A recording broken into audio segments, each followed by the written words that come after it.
नमस्कार दोस्तों, आप सुन रहे हैं स्टोरीज बाय स्टार सीड। मेरा नाम स्टार सीड है और मैं कहानियाँ सुनाती हूँ। तो हमारी आज की कहानी का नाम है शंकर भगवान की रुद्राक्ष माला।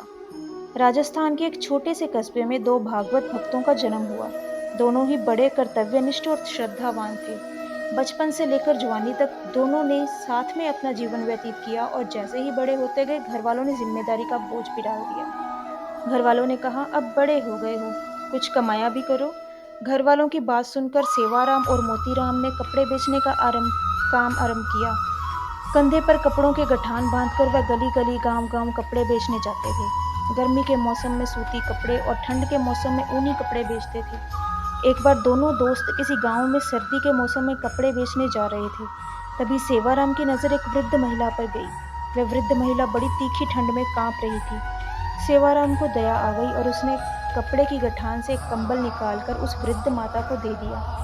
वृद्ध माता को जब वह कंबल प्राप्त हुआ तो वह बड़ी प्रसन्न हुई और दिल से आशीर्वाद दिया।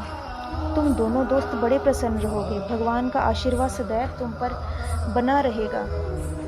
और मन में ऐसा आशीर्वाद निकल ही रहा था कि वह बुजुर्ग कहने लगी, तुम थोड़ी देर में मेरे घर के बाहर रुको, मैं घर में अंदर से कुछ लेकर आती हूँ, उसे अपने साथ रखना।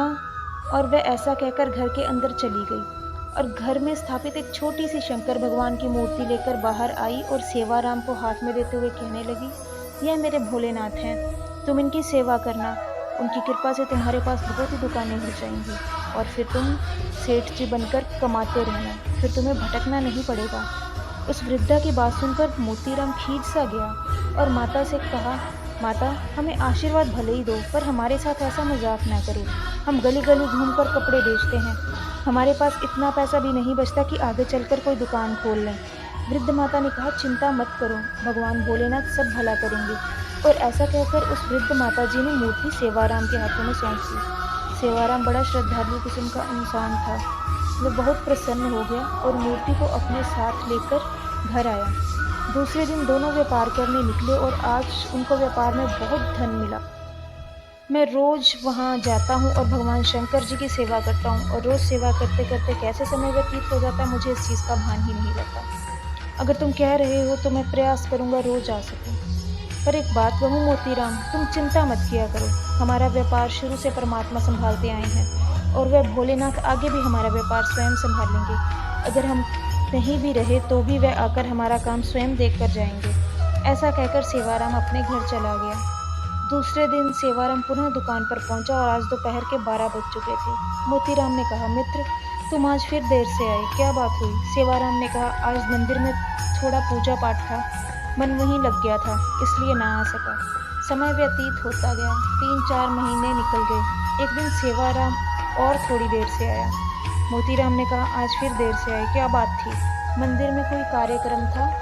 सेवाराम हंसते हुए कहने लगा, आज भोले बाबा ने मुझे अपने पास ही बिठा लिया और जाने ही नहीं दिया, इसलिए मुझे आने में देर हो गई। अभी बात चल ही रही थी कि सेवाराम कहने लगा, मोतीराम, तुमसे एक बात कहूँ? मोतीराम ने कहा, हाँ हाँ कहो, क्या बात है? सेवाराम कहने लगा, मोतीराम, आज से तुम मुझे शिवराम कह के पुकारा करो, मुझे शिवराम बड़ा अच्छा नाम लगता है। मोतीराम हंसते हुए कहने लगा, इतनी सी बात है, मैं आज से तुम्हें शिवराम कहकर ही पुकारूंगा। और ऐसे बातें करते करते शिवराम अपने घर चला गया। समय अपनी गति से चलता रहा। शिवराम अपना कार्य पूर्ण करके दुकान से 5 बजे अपने घर की ओर चला जाता था।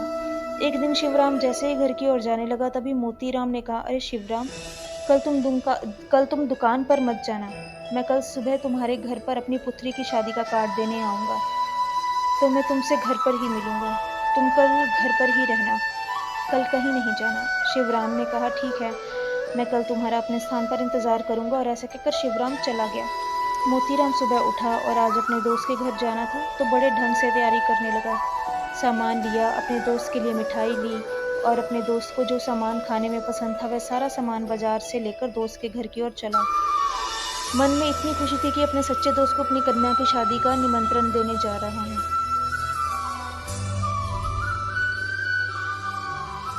और मार्ग में जो मिलता उसे कहता, आज मैं अपने दोस्त के घर जा रहा हूँ, आज मैं अपने सखा के घर जा रहा हूँ। और ऐसी खुशी में फूलता वह सेवाराम के घर आ पहुंचा। और जैसे ही घर के अंदर आया उसने सबसे पहले सेवाराम के पोते को अपनी गोदी में उठा लिया और उसे प्यार से सहलाते हुए पूछने लगा, बेटा, दादा को बताना मत कि मैं आ गया हूँ। हम दोनों मिलकर उसे अचंभित कर देंगे।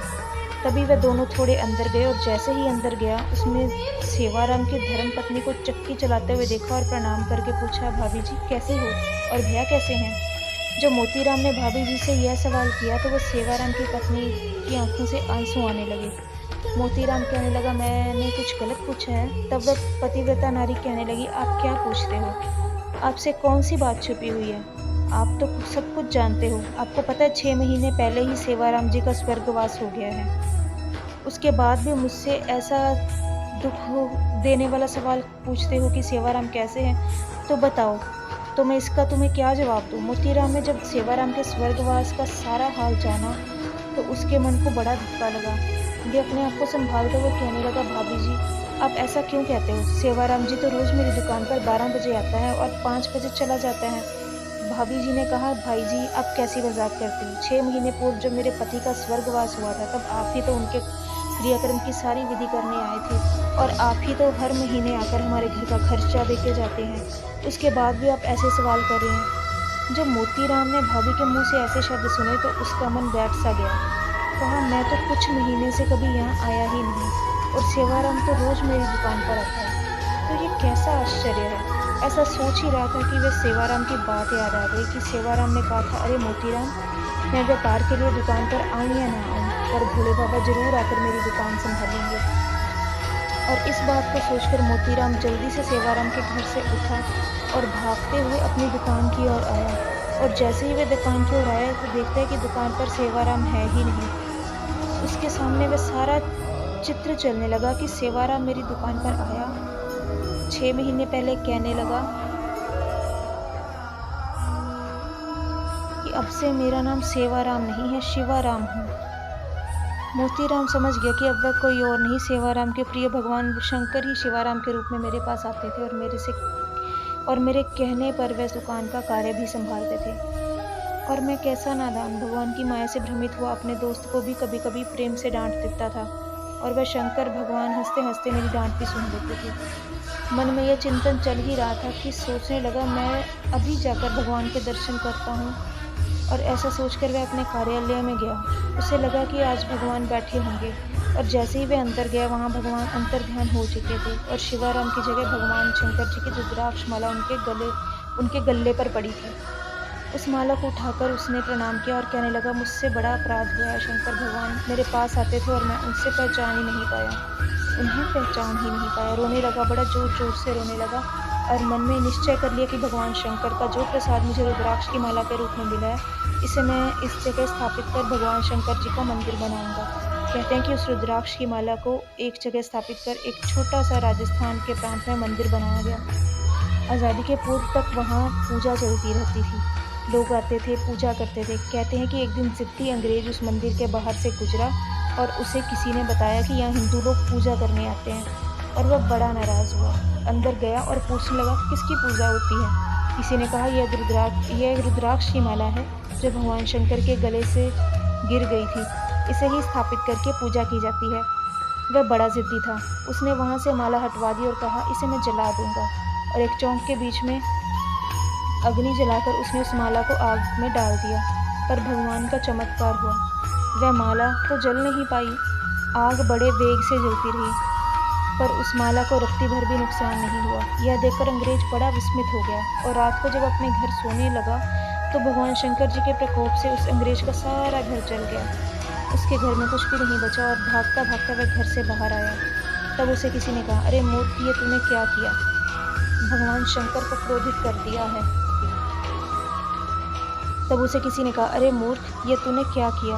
भगवान शंकर को क्रोधित कर दिया है। जो माला तूने मंदिर से उठाई है, वापस जाकर उसे मंदिर में रखा, तभी शांति मिलेगी। और वह अंग्रेज वापस इस मंदिर में आया और उस माला को मंदिर के बाहर रखकर चला गया। कहते हैं कि उसके बाद से वह माला वहाँ पर नज़र नहीं आई। पर इस बात में एक बात ज़रूर नज़र आई कि भगवान अपने भक्तों के लिए स्वयं काम करने आते हैं। अपने भक्तों का मान रखने के लिए किसी भी कार्य को करने के लिए तैयार हो जाते हैं। सेवाराम के लिए 6 माह तक व्यापारी बनकर उनकी दुकान पर बैठे और अपने भक्त के वचन के लिए रोज़ मंदिर के जब पट बंद हो जाते थे, तो 12 से 5 बजे तक आकर मोतीराम के साथ दुकान पर बैठते थे। ऐसे हैं भगवान भोलेनाथ जो अपने भक्तों की हर मनोकामना पूर्ण करते हैं। विश्वास से सारे कार्य सिद्ध हो जाते हैं। इसलिए विश्वास रखना अपने परमात्मा पर परमात्मा अपने भक्तों की हर मनोकामना अवश्य पूर्ण करते हैं और यह विश्वास हमारे मन में भी बना रहना चाहिए। आशा करती हूँ आपको आज की ये कहानी बहुत पसंद आई होगी। तो इसी के साथ ही कहानी खत्म होती है। मिलते हैं अगले एपिसोड में एक नई कहानी के साथ। तब तक के लिए हर हर महादेव।